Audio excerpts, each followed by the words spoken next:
Hi everyone, this is Ashish. I'm going to be recording a SAT math section. So as you can see, I've skipped through the reading and writing portion. If you want to have the reading and writing portion recorded later, let me know. But in this video, we're just going to be focusing on the math section. I'm going to be walking through how I solve these problems, and I'm going to be doing it in real time.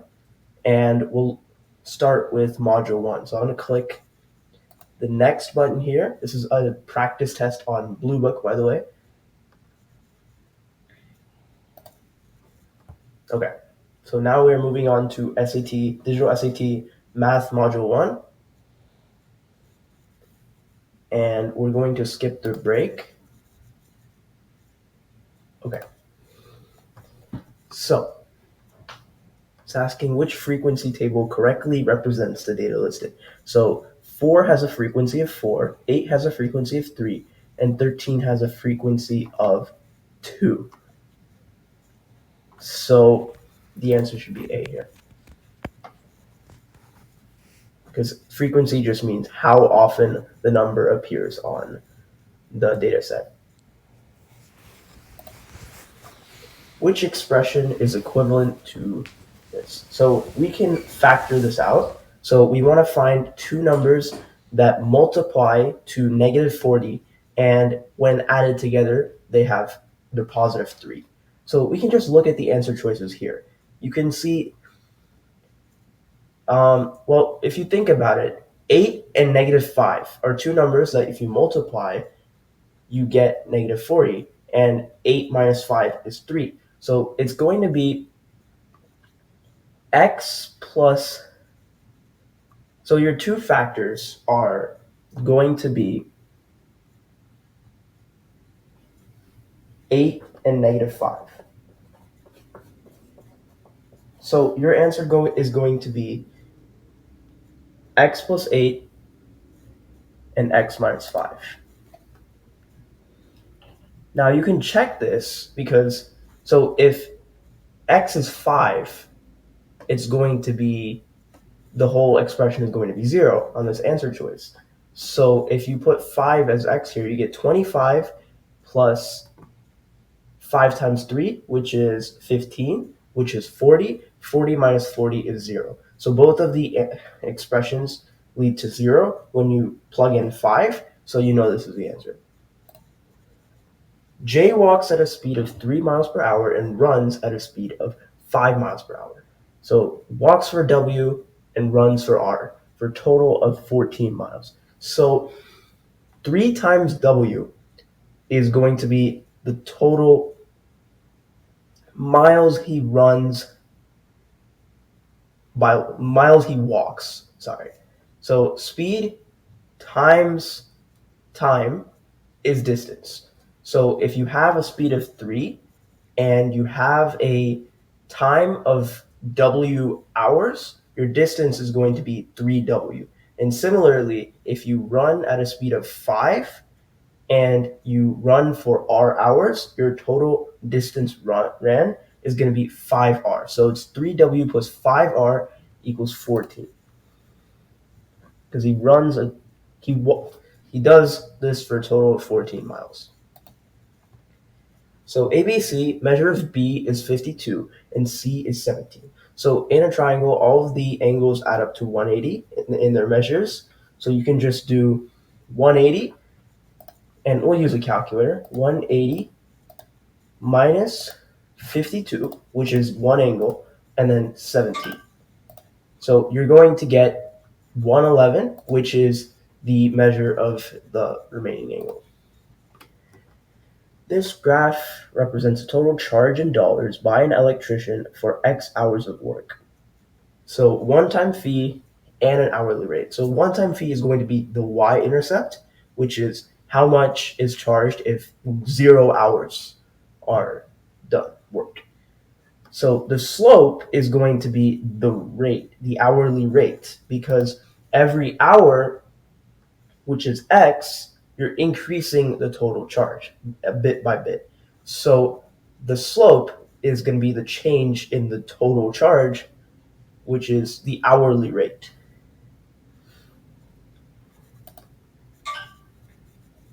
Okay, I'm going to do this problem and I'm just going to pause for a second.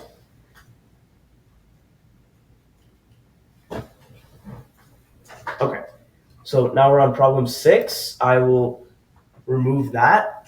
Okay, so the table summarizes distribution of color and shape. If one of these tiles, so we have 100 tiles, if one of them selected at random, what's the probability of selecting a red?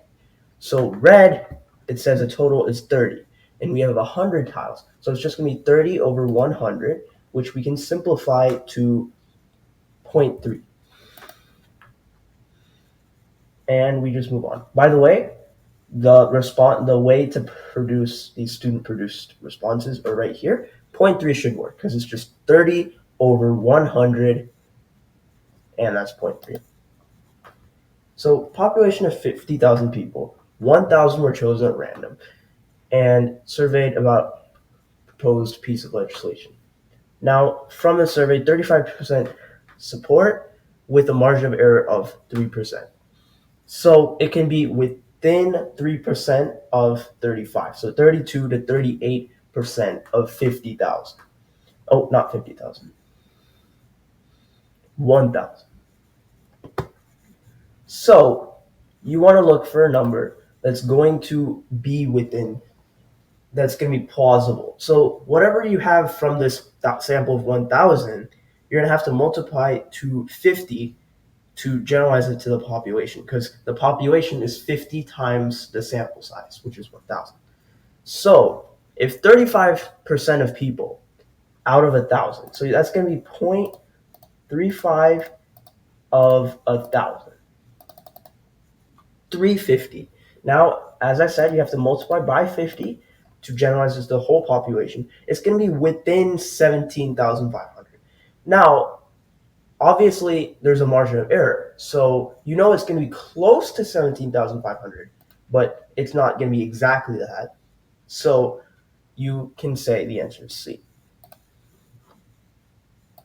What is the positive solution to this equation? Okay, so what we can do here is we can multiply the x plus 6 on both sides. So we just want the x on one side. So we get 55 equals x times x plus 6, which is going to be 55 equals x squared. Actually, we don't want to do that. We just have 55 equals x times, in parentheses, x plus 6, because I just multiplied what was in the denominator to both sides. Now, there's apparently a positive solution to this problem. So what we can do here is sometimes you just want to use Desmos. So you can use Desmos the whole time during the test. So there's no need to complicate it when you can use Desmos. So again, I'm just expanding. I'm just distributing the x. So we have x squared plus 6x equals 55. So there's two solutions. Negative 11 and 5. 5 is the one that's positive, so it makes sense in this case. So 55 divided by 11, which is 5 plus 6, gives you 5. So that makes sense. So again, when you have these algebra questions, it's always nice to use Desmos, because you have an entire graphing calculator at your disposal. So an airplane descends from an altitude of 9,500 to 5,000, constant rate of 400. So it says constant rate. That is telling you that it's decreasing and it's linear. So it's going from a high altitude to a lower altitude, so which means it's decreasing, and it's decreasing at a constant rate. So the slope isn't changing. So it's going to be decreasing linear. Okay, if this function is graphed in the xy plane, what is the y-intercept? Okay, well, we have a graphing calculator. So instead of wasting time trying to solve this normally, which you can, I mean, it's not an issue. You can solve this normally too, but you can just plug in the entire equation on Desmos and just find the y-intercept just like that, and it's going to be 0, 11. So the answer is A. It just speeds up your process when you're doing these problems to use Desmos. Okay. What is the length of arc QR? So arc is going to be this area, this curve between Q and R, and it says circumference of 144 pi. So length of arc PS is twice the length of arc PQ. So here what we have here is we have an arc PS. And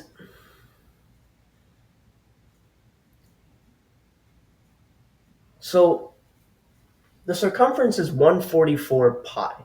So you want to find the portion of the arc that's the length of that portion, the Q and R. So what we have here is we know that PS is twice the length of PQ. So if we look at SQ, QS is a diameter, which means the SQ, the arc SQ on one side is going to be the same length on the other side, if that makes sense. So those two arcs between Q and S, they're equal. So what we want to do is we know that PS is twice the length of PQ. So, and that means PS plus PQ, both of them together, they're 1/2 of the total circumference, which means 144 pi, they're 1/2 of that, which is 72 pi. Okay, so 72 pi. And if we have one arc that's twice the length of another arc in 72 pi, one of them is going to be 48 pi and the other one's going to be 24 pi. So PS is 48 pi and PQ is 24 pi. So why does this matter? On the other side, again, that's 1/2 of the circumference. So the other side is going to be the same. It's going to be 72 pi in total, and SR is going to be 1/2. The arc SR length is going to be 1/2 of QR length. So you have PS is going to be the same length as QR in this case, which is going to be 48 pi. And you can just add them up. So PS is 48 pi, 24 pi, 24 pi. And if you do that, you'll get a total of 144 pi, which is the total circumference. So I'm going to be speeding up because I have to do these problems and explain them at the same time. So rectangle has a length of x and width of x minus 15. So it's going to be x times x minus 15 equals 76. So now you can just plug in any of these answer choices and it will give you, and you can try and find the answer. So 19 makes sense because 19 is a factor of 76. So 19 times 4, which is x minus 15, that's going to be giving you 76. So you can move on. Which describes the relationship between t, which is time, and n, total amount. So if you look at total amount, it's increasing. Okay, so look at these equations. So if t was 0, whatever is going to be in the exponent, we have anything to the power of 0 is going to be 1. So it's going to be c because when it's t 0, whatever is in the parentheses is going to be 1, and it's going to be 604 times 1, which matches what we see here. Okay, so we can just move on. How many points? Okay, so whenever I see this, I'm just going to use Desmos, and I also have to speed up a little bit on time. This will be a good exercise of doing managing time because I'm already talking, and I have to catch up on time because I have 21 minutes. Okay, so I'm going to zoom in here, and I'm going to zoom out. So these are two linear equations. So there's only one point where they intersect, as you can see here, that point right here. So the answer is going to be B. Okay. School fair, students can win colored tokens. green tokens and red tokens, total of 380 points. You have an equation right here. So a green token is worth 5 points because 5 times G. So it's G is a number of green tokens, and you're multiplying it by 5, and the equation is the total points. Red is 45 points because you're multiplying it by 45. So 45 minus 5 is 40. That's going to be our answer. So the bacteria in a liquid doubles every day, 44,000 at the start. So you know it doubles every day. So whenever you see doubles every day, it's going to be 2 to the power of t. Because when it's 0, when time is 0, it's going to be 44,000. When time is 1, if you look at the bottom of the equation, it's going to be 44,000 times 2, which is 88,000. So your answer is going to be D. So if it's doubling, that means it's 2 to the power of time. Okay, cylinder has diameter of 8 and height of 12. So we're trying to find the volume. So the volume of a cylinder is going to be pi r squared h, and we don't have to use pi. We can use it in terms of pi here. Diameter of 8 is radius of 4. So we have pi times 4 squared times a height of 12. So a 4 squared is 16. 16 times 12 is 192. So your answer is going to be 192 pi. So you have a system of equations. What is the value of y? Now, you can solve the system of equations, but we also have Desmos. So we can just use Desmos, and it will speed up our process. So we can zoom in here, and we have 7, -2. That is going to be our solution. So the y value is -2 in this case. And you can check your answer if you want. Okay, triangle JKL, cosine K is 2451. Okay, so I'm going to draw a triangle right here. So cosine K. So K is one of those other angles, not the right. We know that J is a right angle. K is one of them that is not a right angle. So if it's cosine K, it's going to be adjacent over hypotenuse. So the adjacent side to K is going to be 24, and the hypotenuse is going to be 51 in length. Okay, so cosine L, which is L is the other angle that's not a right angle, it's going to be adjacent over hypotenuse. So we don't know the side, the leg that's not 24 or 51. What we can do here is we can use the Pythagorean theorem to find that adjacent angle, and then divide adjacent side, and then divide by 51, and that is going to be our total. So we have square root of 51 squared minus 24 squared, and that's going to be 45.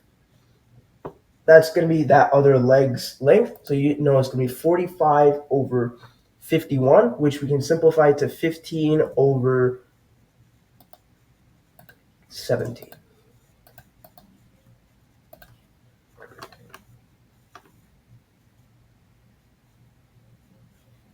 So we can enter up to 5 characters, and that is 5 characters, so it makes sense. Okay, so what value of x does, okay, so we have an equation, and when we have an equation, we can just put it in Desmos, and it will make our life easier. 50x plus 126. So it's asking, when does fx reach its maximum? Minimum. Yeah, this doesn't have a maximum. So you can just go to this vertex right here, and it's going to be 6.25 negative 30.25. So your x value is 6.25. So line L passes through 0.00 and is parallel to the line. So if it's parallel, it's going to have the same slope.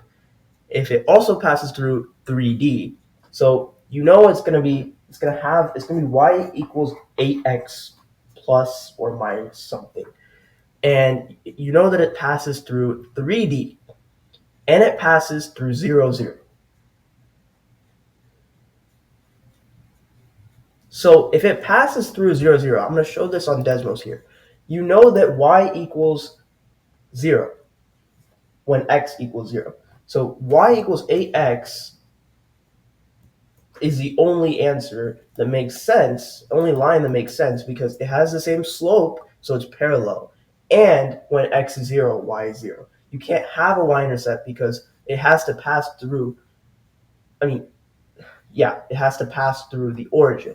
So if it passes through 3D, D is going to be 24 because x is 3, y is 24. So your answer is 24 in this case. So a line with equation 2y equals c intersects that parabola. Okay, so we have an equation. So I'm going to just plot that equation real quick. Okay, so a line with equation 2y equals c intersects a parabola at exactly 1 point. So if you know that if you divide by 2 on both sides in this equation, you're going to get y equals c over 2, which means it's a horizontal line. There's no x, right? And if it is a horizontal line, it has to pass through this vertex right here, 2.25, 10.125. Okay? So that means that the equation is going to be y equals 10.125, which is the vertex, because it has to pass through that point. So y equals 10.125, if you multiply 2 on both sides, you get 2y equals 20.25. And that is going to be our answer, 20.25.